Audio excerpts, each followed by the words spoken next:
नमस्कार, ओम शांति।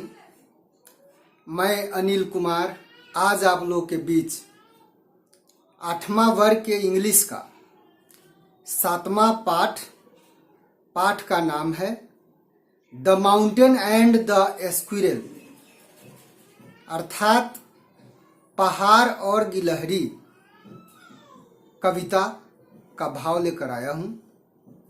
यह कविता Ralph Waldo immersion जी द्वारा रचित है। कविता बहुत ही ज्ञानवर्धक है, मनोरंजक है, भावपूर्ण है।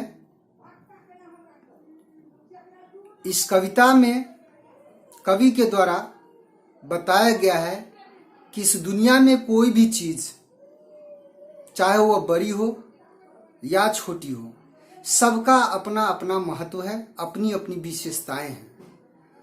किसी को भी किसी भी चीज को या प्राणी को तुच्छ नहीं समझना चाहिए, महत्वहीन नहीं समझना चाहिए। और हम लोग अपने परिवेश में एक कहावत सुनते हैं कि हाथी अपने पैर से भारी होता है और चींटी अपने पैर से भारी होता है। ठीक उसी प्रकार के बातों को चरितार्थ करता हुआ यह चैप्टर हम लोग समझेंगे अर्थ को। तो पहले हम लोग वार्मर को जाने, देखें, फिर कविता को समझेंगे। What is the squirrel called in your local language? गिलहरी को आपकी स्थानीय भाषा में क्या कहा जाता है? What do you notice about its movement? आप इनके गतिविधियों के बारे में क्या पाते हैं? Where does the squirrel generally live and what does it eat? सामान्यतः गिलहरी कहाँ रहता है और यह क्या खाता है? अब हम लोग कविता देखें। The mountain and the squirrel had a quarrel. पहाड़ और गिलहरी के बीच झगड़ा हो गया।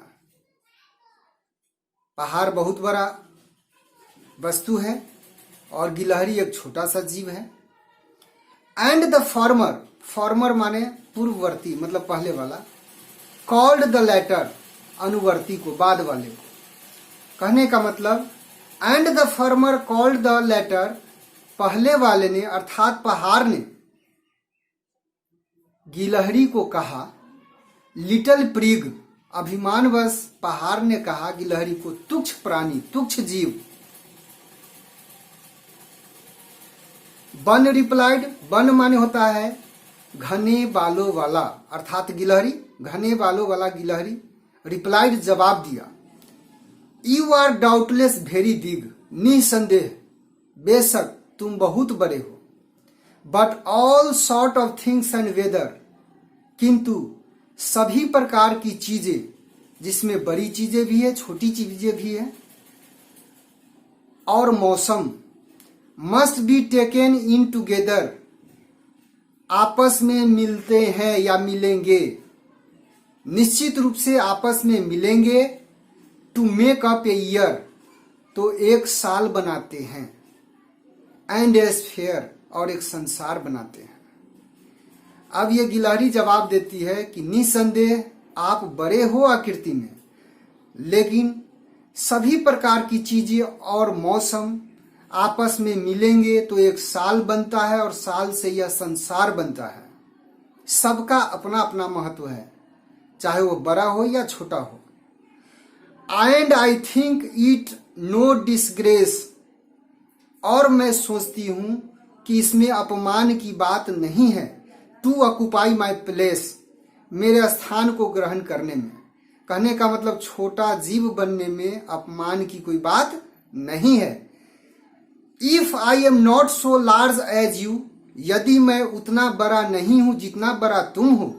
You are not so small as I, तो तुम भी उतना छोटे नहीं हो जितना मैं हूं।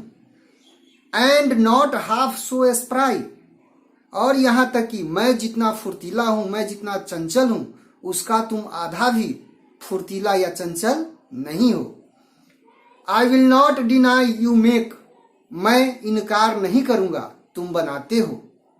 ए वेरी प्रेटर स्क्विरल ट्रैक, एक बहुत ही सुंदर गिलहरी का मार्ग, आने जाने का रास्ता। टैलेंट डिफर, प्रतिभा भिन्न भिन्न है, हर व्यक्ति में अलग अलग गुण होते हैं। All is well and wisely put, ईश्वर के द्वारा सब कुछ अच्छा से और बुद्धिमत्ता पूर्वक होशियारी से रखा गया है। जो जैसा है उसके अनुसार गुण दिया गया है। If I can not carry forests on my back, यदि मैं अपने पीठ पर जंगलों को ढो नहीं सकता हूं, कैरी माने उपजाना भी होता है, यदि जंगलों को उत्पन्न नहीं कर सकता हूं अपने पीठ पर, नाइदर कैन यू क्रेक ए नट, तो तुम भी एक सुपारी या एक अखरोट या मूंगफली, नट माने मूंगफली, अखरोट या सुपारी, तुम एक सुपारी भी तोड़ नहीं सकते हो।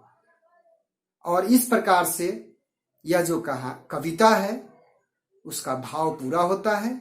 इससे हम लोग को यह शिक्षा मिलती है कि कभी भी किसी को तुच्छ नहीं समझना चाहिए, अपने शरीर पर, अपने आकार पर कभी घमंड नहीं करना चाहिए। यही संदेश देता है यह कविता, और इस प्रकार से इस कविता का भाव पूरा होता है। आशा करता हूं कि एक दो बार पढ़ेंगे तो और भी बढ़िया से अर्थ समझ में आएगा। मिलता हूं आप लोग के साथ अगले वीडियो में, अगले पाठ के साथ। तब तक के लिए नमस्कार, धन्यवाद।